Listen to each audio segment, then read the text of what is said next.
माझ्या प्रिय देशवासियांनो, सादर नमस्कार. एकीकडे देश उत्सवांमध्ये रमलेला आहे आणि दुसरीकडे भारताच्या कुठल्या तरी भागातून हिंसेची बातमी येते, तेव्हा देशाला चिंता होणं स्वाभाविक आहे. हा आपला देश बुद्ध आणि गांधींचा देश आहे. देशाच्या ऐक्यासाठी आपले प्राणपणाला लावणाऱ्या सरदार पटेलांचा देश आहे. पिढ्यानपिढ्या आमच्या पूर्वजांनी सार्वजनिक जीवन मूल्यांना, अहिंसेला समान आदरानं स्वीकार केला आहे. आमच्या नसानसात ते भिनलं आहे. अहिंसा परमोधर्म हे आम्ही लहानपणापासून ऐकत आलेलो आहोत. मी लाल किल्ल्यावरूनही सांगितलं होतं की श्रद्धेच्या नावावर हिंसा खपवून घेतली जाणार नाही. जरी ती सांप्रदायिक श्रद्धा असेल किंवा राजकीय विचारधारेबद्दल श्रद्धा असेल, जरी व्यक्तीबद्दल श्रद्धा असेल, जरी परंपरेबद्दल श्रद्धा असेल, श्रद्धेच्या नावावर कायदा हातात घेण्याचा कोणालाही अधिकार नाही. डॉक्टर बाबासाहेब आंबेडकर यांनी आपल्याला जे संविधान दिलं आहे त्यात प्रत्येकाला न्याय मिळवण्याची व्यवस्था आहे. मी देशवासियांना विश्वास देऊ इच्छितो की कायदा हातात घेणाऱ्या, हिंसेच्या मार्गांनी चालणाऱ्या व्यक्ती असतील किंवा समूह असतील तरी हा देश कधीच सहन करणार नाही. कोणतेही सरकार सहन करणार नाही. प्रत्येकाला कायद्यासमोर झुकावंच लागेल. कायदा त्याची दखल घेईल आणि दोषींना निश्चित शिक्षा होईल.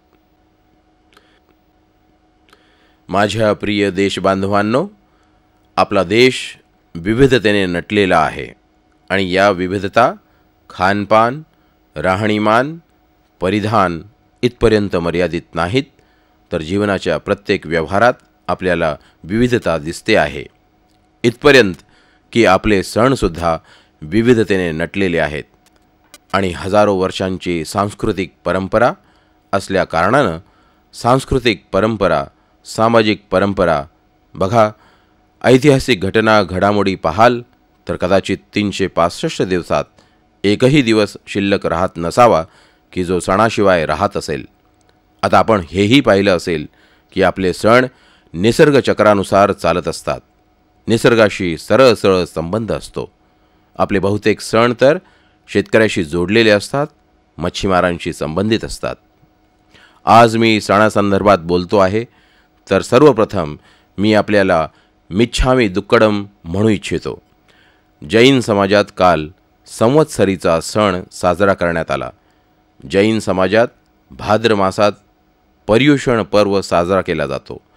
पर्युषण पर्वाच्या शेवटच्या दिवशी संवत्सरीचा दिवस असतो. ही खरंच एक विलक्षण परंपरा आहे.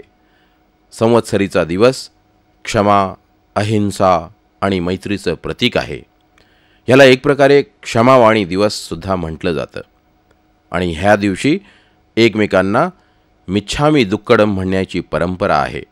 तसंही आपल्या शास्त्रात क्षमा वीरस्य भूषण म्हणजे क्षमा वीरांचं भूषण आहे. क्षमा करणारा वीर असतो. ही चर्चा तर आपण ऐकत आलो आहोत आणि महात्मा गांधी तर नेहमी म्हणत असत, क्षमा करणं ही बलवान मनुष्याची विशेषता आहे.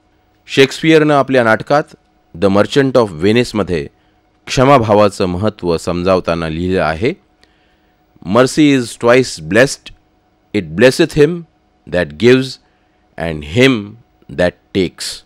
म्हणजे क्षमा करणारा आणि ज्याला क्षमा केलं गेलं असा तो, दोघेही ईश्वराच्या आशीर्वादाला प्राप्त होतात.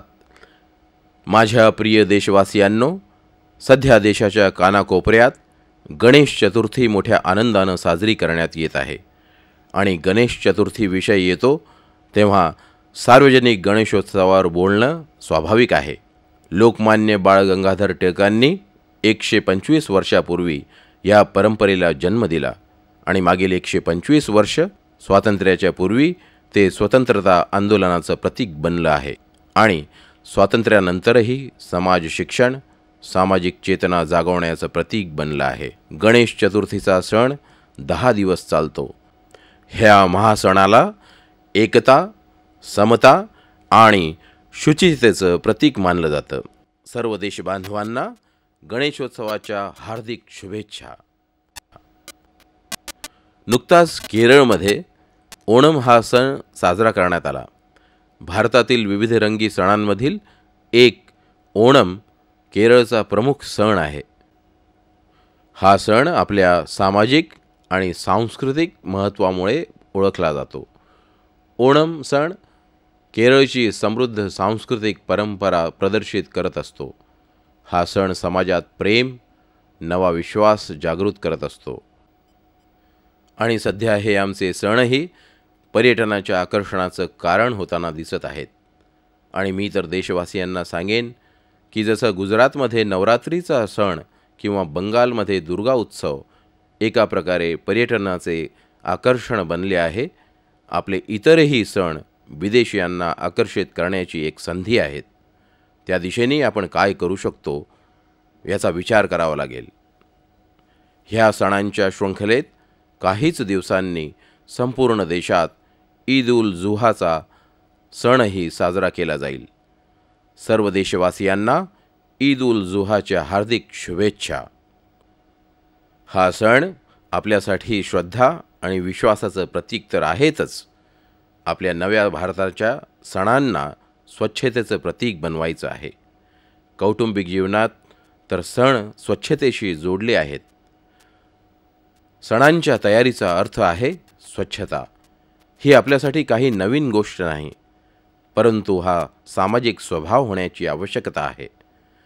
सार्वजनिक स्वरूपात स्वच्छतेचा आग्रह फक्त घरात नाही, संपूर्ण गावात, संपूर्ण नगरात, संपूर्ण शहरात, आपल्या राज्यात, आपल्या देशात स्वच्छता ही सणांसोबत एक अतूट भाग बनायला हवा. माझ्या प्रिय देशवासियांनो, आधुनिक होण्याची व्याख्या बदलत चालली आहे. सध्या एक नवीन परिमाण, एक नवीन मापदंड की आपण किती संस्कारी आहोत, किती आधुनिक आहोत, आपली विचार प्रक्रिया किती आधुनिक आहे हे जाणून घेण्यासाठी एका तराजूचा वापर होत आहे. आणि तो इको फ्रेंडली, पर्यावरणपूरक व्यवहार आहे, जो ह्याच्या विरोधात आहे. समाजात जर कोणी ह्यांच्या विरोधात असेल तर आज वाईट मानलं जातं. इको फ्रेंडली गणपती असे मोठे अभियान उभे केले आहे. जर तुम्ही यूट्यूबवर जाऊन पाहाल तर प्रत्येक घरातील मूल गणपती बनवत आहे. माती आणून गणपती बनवले जात आहेत. त्याला रंगरंगोटी केली जात आहे. कोणी भाज्यांचे रंग लावत आहेत. एका प्रकारे पर्यावरण जागरूकतेचं इतकं व्यापक प्रशिक्षण ह्या गणेशोत्सवात बघायला मिळतं. कदाचित यापूर्वी मिळालं असेल. प्रसारमाध्यमंसुद्धा मोठ्या संख्येत इको फ्रेंडली गणेशमूर्तीसाठी लोकांना प्रशिक्षित करत आहेत, प्रेरित करत आहेत, मार्गदर्शन करत आहेत. बघा किती मोठा बदल झाला आहे आणि हा सुखद बदल आहे. आणि जसं मी म्हणालो, देश कोटी कोटी तेजस्वी बुद्धीनं भरलेला आहे. आणि बरं वाटतं जेव्हा नवनवीन शोध मी जाणतो. मला कोणीतरी सांगितलं की कोण्या एका ग्रहस्थानं, ते स्वतः इंजिनियर आहेत, त्यांनी एक विशिष्ट प्रकारची माती एकत्र करून त्याचं कॉम्बिनेशन करून गणेश मूर्ती बनवायचं प्रशिक्षण लोकांना दिलं.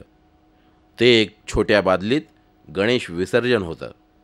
मूर्ती त्यात ठेवल्यावर लगेच विरघळते. आणि ते एवढ्यावरच थांबले नाहीत, तर त्यात एक तुळशीचं झाड लावलं. 3 वर्षांपूर्वी जेव्हा स्वच्छता अभियान सुरू केलं होतं, 2 ऑक्टोबरला 3 वर्ष होतील आणि त्याचे सकारात्मक परिणाम दिसत आहेत. शौचालयांचं प्रमाण 39% जवळजवळ 67% पोहोचलं आहे. 2,30,000पेक्षाही अधिक गावांनी उघड्यावर शौचापासून स्वतःला मुक्त घोषित केलं आहे. काही दिवसांपूर्वी गुजरातमध्ये भयंकर पूर आला. बरेच लोक आपले प्राण गमावून बसले. परंतु पुराचं पाणी जेव्हा कमी झालं तेव्हा प्रत्येक ठिकाणी जागोजागी घाण पसरली होती. अशा वेळी गुजरातमधील बनासकांठा जिल्ह्यातील धानेरामध्ये जमियत उलेमाए हिंदच्या कार्यकर्त्यांनी पुरानं प्रभावित 22 मंदिरं आणि 3 मशिदींची पद्धतशीर साफसफाई केली. स्वतःचा घाम गाळला. सगळे लोक निघाले स्वच्छतेसाठी. एकतेचं उत्तम उदाहरण, प्रत्येकाला प्रेरणा देणारं उदाहरण जमियत उलेमाए हिंदच्या सर्व कार्यकर्त्यांनी दिलं. स्वच्छतेसाठी समर्पण भावानं प्रयत्न केले. जर हा आमचा स्थायी भाव बनला तर आपला देश कुठच्या कुठे जाऊ शकेल. माझ्या प्रिय देशवासियांनो, मी आपणा सर्वांना एक आवाहन करतो की पुन्हा एकदा 2 ऑक्टोबर गांधी जयंतीच्या 15-20 दिवसांपूर्वी स्वच्छता ही सेवा, जसं आधी म्हणत होतो, जलसेवा ही प्रभुसेवा, स्वच्छता ही सेवा ही मोहीम चालवू. पूर्ण देशात स्वच्छतेचं वातावरण बनवावं. जशी संधी मिळेल, जेव्हा मिळेल, आपण संधी शोधली पाहिजे. परंतु आपण सर्व सहभागी होऊ. एका प्रकारे ह्याला दिवाळीची तयारी मानू, याला एक प्रकारची नवरात्राची तयारी मानू, दुर्गापूजेची तयारी मानू. श्रमदान करू. सुट्टीच्या दिवशी किंवा रविवारी एकत्र येऊ आणि एकत्र काम करू. आजूबाजूच्या वस्त्यांमध्ये जाऊ, पण एका आंदोलनाप्रमाणे काम करू. मी सर्व स्वयंसेवी संघटनांना, शाळांना, महाविद्यालयांना, सामाजिक, सांस्कृतिक, राजकीय नेत्यांना, सरकारी अधिकाऱ्यांना, कलेक्टरांना, सरपंचांना, प्रत्येकाला आग्रह करतो की 2 ऑक्टोबर महात्मा गांधी जयंतीच्या अगोदर 15 दिवस आपण एक अशा स्वच्छतेचं वातावरण बनवू, अशी स्वच्छता उभी करू की खरंच गांधींच्या स्वप्नातील 2 ऑक्टोबर होईल. पेयजल आणि स्वच्छता मंत्रालय mygov.in वर एक विभाग बनवला आहे, जिथं शौचालय निर्माणानंतर आपलं नाव आणि त्या कुटुंबाचं नाव लिहू शकता, ज्याची आपण मदत केली आहे. माझे सोशल मीडियाचे मित्र काही रचनात्मक अभियान चालवू शकतात आणि आभासी जगाच्या धर्तीवर काम होईल त्याची प्रेरणा बनू शकतात. स्वच्छ संकल्पाने स्वच्छ सिद्धी स्पर्धा, पेयजल आणि स्वच्छता मंत्रालयाद्वारे हे अभियान, ज्यात निबंध स्पर्धा, लघुपट बनविण्याची स्पर्धा, चित्रकला स्पर्धा आयोजित करण्यात येत आहे. यात आपण विविध भाषेत निबंध लिहू शकता आणि त्याला काही वयाचे बंधन नाही. आपण लघुपट बनवू शकता, आपल्या मोबाईलने बनवू शकता, 2-3 मिनिटांची फिल्म बनवू शकता की जी स्वच्छतेसाठी प्रेरणा देईल. ती कोणत्याही भाषेत असू शकते, ती मूकसुद्धा असू शकते. जे ह्या स्पर्धेत भाग घेतील त्यातील 3 लोक निवडले जातील. जिल्हा पातळीवर 3 असतील, राज्य पातळीवर 3 असतील ज्यांना पुरस्कार देण्यात येतील. मी तर प्रत्येकाला निमंत्रण देतो की या स्वच्छता मोहिमेशी जोडले जा. मी पुन्हा एकदा सांगू इच्छितो की ह्यावेळी 2 ऑक्टोबर गांधी जयंतीला स्वच्छ 2 ऑक्टोबर साजरा करण्याचा संकल्प करा आणि ह्यासाठी 15 सप्टेंबरपासूनच स्वच्छता ही सेवा हा मंत्र घराघरात पोहोचवा. स्वच्छतेसाठी काही ना काहीतरी पावलं उचला. स्वतः परिश्रम करून याचा भाग व्हा. तुम्ही पहा, गांधी जयंतीलाही 2 ऑक्टोबर कशी चमकेल. तुम्ही कल्पना करू शकता, 15 दिवसाच्या या स्वच्छता अभियानानंतर स्वच्छता ही सेवा नंतर 2 ऑक्टोबरला जेव्हा गांधी जयंती साजरी करू, तेव्हा खऱ्या अर्थाने पूज्य बापूंना श्रद्धांजली देताना आपल्याला किती पवित्र आनंद होईल. माझ्या प्रिय देशवासियांनो, मी आज विशेष रूपानं आपलं ऋण स्वीकारू इच्छितो. हृदयाच्या तळापासून मी आपले आभार व्यक्त करतो. ह्यासाठी नाही की आपण फार काळापासून मन की बातशी जोडले गेला आहात. मी ह्यासाठी आभार व्यक्त करू इच्छितो, ऋण स्वीकार करू इच्छितो की मन की बात कार्यक्रमाच्या माध्यमातून देशातील करोडोंच्या संख्येने लोक जोडले जात आहेत. ऐकणाऱ्यांची संख्या करोडो आहे, परंतु लाखो लोक मला पत्र लिहित आहेत, कधी मेसेज देतात, कधी फोनवर संदेश येतात. माझ्यासाठी हा मोठा खजिना आहे. देशातील जनतेच्या मनातील भावना मला समजून घेण्याची संधी मिळते आहे. तुम्ही जितकी आतुरतेने मन की बातची वाट पाहता, तितकीच मी आपल्या संदेशाची वाट पाहत असतो. मी आतुर असतो, कारण तुमच्या प्रत्येक गोष्टीतून मला काही शिकायला मिळतं. मी जे काही करतो आहे ते कसोटीवर खरं उतरतं की नाही हे पाहण्याची संधी मिळते. बऱ्याच गोष्टींबद्दल नव्याने विचार करण्यासाठी आपल्या छोट्या छोट्या गोष्टी कामाला येतात आणि म्हणून मी आपल्या योगदानाबद्दल मी आपले आभार व्यक्त करतो, आपलं ऋण स्वीकारतो आणि माझा प्रयत्न असतो की जास्तीत जास्त गोष्टी मी स्वतः पाहून, वाचून, समजून अशा गोष्टी येतात. आता पहा, ह्या सेलफोनवरून आपणही स्वतःला रिलेट करत असाल. आपल्यालाही वाटत असेल की आपण कधी अशी चूक केली आहे. कधी काही गोष्टी आपल्या सवयीचा भाग बनून जातात आणि आपल्याला काही वाटतच नाही कि आपण काही चुकीचं करतो. प्रधानमंत्री जी, मैं पुणे से अपर्णा बोल रही हूँ. मैं अपनी एक सहेली के बारे में बताना चाहती हूँ. वह हमेशा लोगों की मदद करने की कोशिश करती है, लेकिन उसकी एक आदत देखकर मैं हैरान हो जाती हूँ. मैं एक बार उसके साथ शॉपिंग करने मॉल गई थी. एक साड़ी पर उसने 2000 रुपए बड़े आराम से खर्च कर दिए और पिज्जा पर 450 रुपए. जबकि मॉल तक जाने के लिए जो ऑटो लिया था, उस ऑटो वाले से बहुत देर तक 5 रुपए के लिए मोलभाव करती रही. वापस लौटते हुए रास्ते में सब्जी खरीदी और हर सब्जी पर फिर से मोलभाव कर 4-5 रुपए बचाए. मुझे बहुत बुरा लगता है. हम बड़ी बड़ी जगह एक बार भी बिना पूछे बड़े बड़े भुगतान कर देते हैं और हमारे मेहनतकश भाई बहनों से थोड़े से रुपयों के लिए झगड़ा करते हैं, उन पर अविश्वास करते हैं. आप अपनी मन की बात में इस बारे में जरूर बताएं. आता असा फोन कॉल ऐकल्यावर मला नक्की विश्वास आहे की आपण आश्चर्यचकित झाला असाल, सतर्कसुद्धा झाला असाल.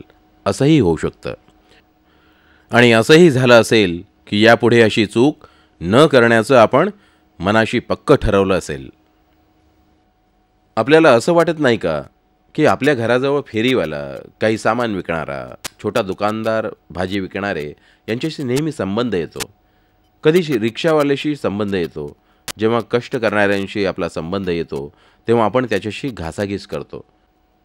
इतकंच नाही तर 2-4 रुपये कमी करायला सांगतो आणि आपणच असतो मोठ्या हॉटेलमध्ये जेवायला गेलो की बिलसुद्धा पाहत नाही, पैसे देऊन टाकतो. इतकंच नाही, शोरूममध्ये साडी विकत घेताना कधीच घासाघीस करत नाही. गरिबाच्या मनाला काय वाटत असेल ह्याचा कधी विचार केला आहे? त्याच्यासाठी प्रश्न ₹1-2 रुपयाचा नाही, त्यांच्या हृदयाला किती यातना होत असतील. तो गरीब आहे म्हणून त्याच्या प्रामाणिकपणावर शंका घेतली. 2-5 रुपयांनी तुमच्या जीवनात फरक पडत नसेल, पण आपली ही छोटीशी सवय त्याला किती मोठा धक्का देत असेल, कधी विचार केलाय? मॅडम, मी आपला आभारी आहे. आपण हृदयाला स्पर्श करणारा फोन कॉल करून मला एक मेसेज दिला आहे. मला विश्वास आहे माझे देशवासीसुद्धा गरिबांबरोबर असं वागण्याचं सोडून देतील. माझ्या प्रिय नवयुवक मित्रांनो, 29 ऑगस्ट हा दिवस पूर्ण देश राष्ट्रीय खेळ दिवस म्हणून साजरा करीत असतो. हा महान हॉकी खेळाडू आणि हॉकीचा जादूगार मेजर ध्यानचंदजींचा जन्मदिवस आहे. हॉकीसाठी त्यांचे योगदान अतुलनीय आहे. मी या गोष्टींचं स्मरण यासाठीही करू इच्छितो की मला वाटतं की आपल्या देशातील नवी पिढी खेळांशी जोडली जावी. खेळ आमच्या जीवनाचा अंग बनलं पाहिजे. जर आम्ही जगातील युवा देश आहोत तर आमच्या देशातील तरुणाई खेळाच्या मैदानात दिसली पाहिजे. खेळ म्हणजे शारीरिक तंदुरुस्ती, मानसिक चापल्य आणि व्यक्तिमत्व विकास मी समजतो. ह्याच्यापेक्षा अधिक काय पाहिजे? खेळ एक प्रकारे हृदयाला जोडणारी जडीबुटी आहे. आमची युवा पिढी खेळाच्या क्षेत्रात पुढं यावी आणि आज संगणकाच्या युगात मी आपल्याला सावध करू इच्छितो की प्लेइंग फील्ड प्ले स्टेशनपेक्षा जास्त महत्त्वाचं आहे. संगणकावर फिफा खेळा, पण बाहेर फुटबॉलच्या मैदानावर काही कामगिरी करून दाखवा.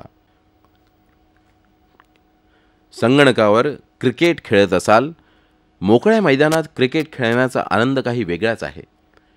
एक वेळ होती, कुटुंबातील मुलं बाहेर जात होती तर आई विचारायची, तू घरी कधी येशील? आज स्थिती अशी आहे की मुलं घरी येताच कोपरं धरून बसतात, मोबाईलवर गेम किंवा कार्टून फिल्म पाहतात. तेव्हा आईला विचारावंसं वाटतं की तू बाहेर कधी जाशील? तोही एक काळ होता जेव्हा आई मुलाला म्हणायची, तू कधी येशील? आज अशी वेळ आली आहे की बाळा, तू बाहेर कधी जाशील? युवक मित्रांनो, क्रीडा मंत्रालयानं खेळ प्रतिभेचा शोध आणि त्याला फुलवण्यासाठी म्हणून स्पोर्ट्स टॅलेंट सर्च पोर्टल बनवलं आहे, जिथं देशातील कोणतंही मूल ज्यानं खेळात प्रावीण्य मिळवलं आहे, ज्याच्यात बुद्धिमत्ता आहे, तो या पोर्टलवर आपला बायोडेटा किंवा व्हिडिओ अपलोड करू शकतो. उदयोन्मुख खेळाडूंना क्रीडा मंत्रालय निवडक प्रशिक्षण देईल आणि मंत्रालय पोर्टलवर आजच लॉन्च करेल. आपल्या तरुणांना आनंदाची बातमी आहे की 6 ते 28 ऑक्टोबरमध्ये फिफा अंडर-17 वर्ल्ड कपचं आयोजन करण्यात येत आहे. या जगभरातून येणाऱ्या आपल्या तरुण पाहुण्यांचं खेळ उत्सवासह स्वागत करूया. खेळाचा आनंद घेऊया. देशात एक वातावरण बनवूया. आज मी खेळाबद्दल बोलतो आहे तेव्हा मागच्या आठवड्यात मनाला स्पर्शून जाणारी घटना घडली. देशवासियांसोबत शेअर करू इच्छितो. मला लहान वयातल्या तरुण मुलींना भेटण्याची संधी मिळाली. त्यातल्या काही मुली हिमालयात जन्मल्या होत्या, समुद्राशी ज्यांचं कधीच नातं नव्हतं. अशा आपल्या देशातील 6 मुली ज्या नौदलात काम करतात, त्यांची हिंमत आणि आत्मविश्वास सगळ्यांना प्रेरणा देणारा आहे. ह्या 6 मुली छोटी बोट घेऊन INS तरिणी त्या समुद्र ओलांडण्यासाठी निघाल्या. या अभियानाला नाव देण्यात आलं नाविका सागर परिक्रमा आणि त्या पूर्ण जगाचं भ्रमण करून काही महिन्यांनी भारतात परतल्या. कधी एकावेळी 40-40 दिवस पाण्यात घालवले, कधी 30-30 दिवस पाण्यात घालवले. समुद्राच्या लाटांमध्ये हिमतीनं ह्या 6 मुली राहिल्या आणि जगभरातील पहिली घटना असेल, कोण भारतीय असा असेल की ज्याला अशा मुलींचा अभिमान वाटणार नाही. मी या मुलींच्या धैर्याला सलाम करतो. आणि मी त्यांना म्हणालो, त्यांनी आपला हा अनुभव सर्व देशवासियांशी सांगावा. मी पण नरेंद्र मोदी ॲपवर त्यांचे अनुभवांसाठी एक वेगळी जागा उपलब्ध करून देणार आहे, कारण त्यांचे अनुभव आपण जरूर वाचावेत. कारण ती एका प्रकारची साहस कथा आहे, स्वानुभवाची कथा आहे आणि मला आनंद होईल या मुलींची गोष्ट आपल्यापर्यंत पोहोचवण्यासाठी. माझ्या या मुलींना खूप खूप शुभेच्छा आणि आशीर्वाद. माझ्या प्रिय देशवासियांनो, 5 सप्टेंबरला आपण सगळे शिक्षक दिवस साजरा करतो. आपल्या देशाचे भूतपूर्व राष्ट्रपती डॉक्टर राधाकृष्णन यांचा जन्मदिवस आहे. ते राष्ट्रपती होते, पण जीवनभर ते एक शिक्षक म्हणून वावरले. ते नेहमी शिक्षकाच्या रूपात जगणं पसंत करीत होते. ते शिक्षणासाठी समर्पित होते. एक अभ्यासू, एक राजकीय नेता, भारताचे राष्ट्रपती, पण प्रत्येक क्षणी शिक्षक होते. मी त्यांना नमन करतो. महान वैज्ञानिक अल्बर्ट आइन्स्टाईन म्हणाले होते, it is the supreme art of the teacher to awaken joy in creative expression and knowledge. आपल्या विद्यार्थ्यांमध्ये सृजनात्मक भाव आणि ज्ञानाचा आनंद जागविणे हा शिक्षकाचा महत्त्वाचा गुण आहे. यावेळी जेव्हा आपण शिक्षक दिन साजरा करू तेव्हा आपण मिळून एक संकल्प करू शकतो. एक मिशन मोडमध्ये अभियान चालवू. Teach to transform, educate to empower, learn to lead ह्या संकल्पासोबत ही गोष्ट पुढे नेऊ शकतो का? प्रत्येकाला 5 वर्षासाठी एका संकल्पाशी बांधूया, त्याला सिद्ध करण्याचा मार्ग दाखवूया आणि 5 वर्षांनी संकल्पपूर्तीचा आनंद घेऊन जीवन सफल होण्याचा आनंद होईल. असं वातावरण आपल्या शाळेत, कॉलेजात आमचे शिक्षक, आमच्या शिक्षण संस्था निर्माण करू शकतात. आणि जेव्हा आम्ही आपल्या देशात परिवर्तनाबद्दल बोलतो तेव्हा जसं आपल्या कुटुंबात आईची आठवण येते तशी आपल्या शिक्षकाची आठवण येते. परिवर्तनात शिक्षकाची मोठी भूमिका असते. प्रत्येक शिक्षकाच्या जीवनात अशी एखादी घटना आहे की त्याच्या प्रयत्नांनी कोणाच्या तरी जीवनात आमूलाग्र बदल झाला असेल आणि यश मिळालं असेल. जर आपण सामूहिक प्रयत्न केला तर राष्ट्राच्या परिवर्तनामध्ये मोठी भूमिका बजावू शकतो. चला परिवर्तनासाठी शिक्षण हा मंत्र घेऊन पुढे जाऊया.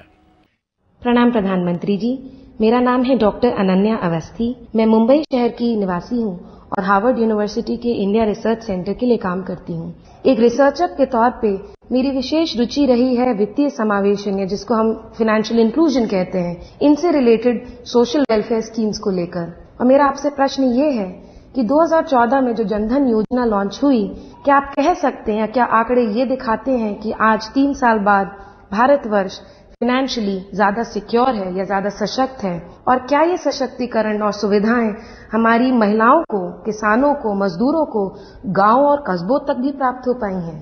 धन्यवाद। माझ्या प्रिय देशवासियांनो, प्रधानमंत्री जनधन योजना आर्थिक समावेशकता केवळ भारतातच नाही तर जगभरात आर्थिक पंडितांच्या चर्चेचा विषय ठरली आहे। 28 ऑगस्ट 2014ला मनामध्ये एक स्वप्न घेऊन ही योजना सुरू केली होती। आज या योजनेला 3 वर्ष पूर्ण होत आहेत। 30 कोटी नवीन कुटुंबांना जोडलं गेलं आहे। बँक खाती काढण्यात आली आहेत। आज मला आनंद होत आहे की समाजातील गरिबांना देशाच्या अर्थव्यवस्थेचा हिस्सा बनवण्यात आलं आहे। त्यांच्या सवयी बदलल्या आहेत। तो बँकेत जाऊ लागला आहे। तो पैशाची बचत करू लागलाय। तो आर्थिक सुरक्षा अनुभवतोय। कधी पैसे हाताशी असले, खिशात असले, घरात असले तर खर्च करावेसे वाटतात, पण आता संयमाचं वातावरण तयार झालं आहे। त्यालाही वाटतं की हे पैसे मुलांच्या कामी येतील, येणाऱ्या काळात काही चांगलं करण्यासाठी उपयोगी पडतील। इतकंच नाही तर जेव्हा गरीब आपल्या खिशात रुपे कार्ड पाहतो तेव्हा आपणही श्रीमंत झाल्यासारखं त्याला वाटतं। जर त्याच्या खिशात क्रेडिट कार्ड आहे तर माझ्या खिशात रुपे कार्ड आहे, सन्मानाचा भाव त्याच्या मनात प्रकट होतो। प्रधानमंत्री जनधन योजनेअंतर्गत 65,000 कोटी रुपये बँकेत जमा झालेत। ही एका प्रकारे गरिबांची बचत आहे। येणाऱ्या काळात हीच त्यांची ताकद असेल। आणि प्रधानमंत्री जनधन योजनेत ज्यांचे खाते उघडण्यात आले आहेत त्यांचा विमासुद्धा उतरवण्यात आला आहे। प्रधानमंत्री जीवन ज्योती विमा योजना आणि प्रधानमंत्री सुरक्षा विमा योजना यामध्ये 1 रुपया 30 रुपये असे अल्प किमतीचे हप्ते भरून आपलं आयुष्य आपण सुरक्षित करू शकतो असा विश्वास गरिबांमध्ये निर्माण झाला आहे। 1 रुपयाच्या विम्यामुळे जेव्हा परिवारावर संकट आलं तेव्हा कितीतरी परिवारात कुटुंबातील मुख्य आधार गेल्यानंतर त्या परिवाराला 2 लाख रुपये मिळाले आहेत। प्रधानमंत्री मुद्रा योजना, स्टार्टअप योजना, स्टँडअप योजना, दलित असो किंवा आदिवासी असो किंवा महिला असो किंवा शिकून नुकताच बाहेर पडलेला युवक असो, कोट्यावधी युवकांना प्रधानमंत्री मुद्रा योजनेचा लाभ घेऊन बँकेत कसलेही तारण न ठेवता पैसे मिळाले आणि ते स्वतः आपल्या पायावर उभे राहिले। इतकंच नव्हे तर प्रत्येकानं एखाद दुसऱ्याला नोकरीची संधी देण्याचा प्रयत्न केला। काही दिवसांपूर्वी बँकेतील लोक मला भेटले। जनधन योजनेमुळे, विम्यामुळे, रुपे कार्डमुळे, प्रधानमंत्री मुद्रा योजनेमुळे सामान्य लोकांना कसा लाभ झाला आहे त्याचा त्यांनी सर्वे केला। फार प्रेरक घटना समोर आल्या। आज इतका वेळ नाही, परंतु मी बँकेच्या लोकांना सांगेन की mygov.in वर अपलोड करावं। लोक वाचतील तर त्यांना प्रेरणा मिळेल की कोणती योजना व्यक्तीच्या जीवनात कशी कशी परिवर्तन आणू शकते, कशी नवी ऊर्जा भरत आहे, कसा नवा विश्वास उत्पन्न होत आहे याची शेकडो उदाहरणं माझ्या समोर जाहीर झाली आहेत। आणि अशी उदाहरणं आपल्यापर्यंत पोहोचवण्याचा मी पूर्ण प्रयत्न करेन। अशाही प्रेरक घटना आहेत की प्रसार माध्यमं त्या लोकांसमोर आणू शकतील आणि त्यातून नवीन पिढीला प्रेरणा मिळू शकेल। माझ्या प्रिय देशवासियांनो, पुन्हा आपल्याला मिच्छामी दुक्कडम खूप खूप आभार।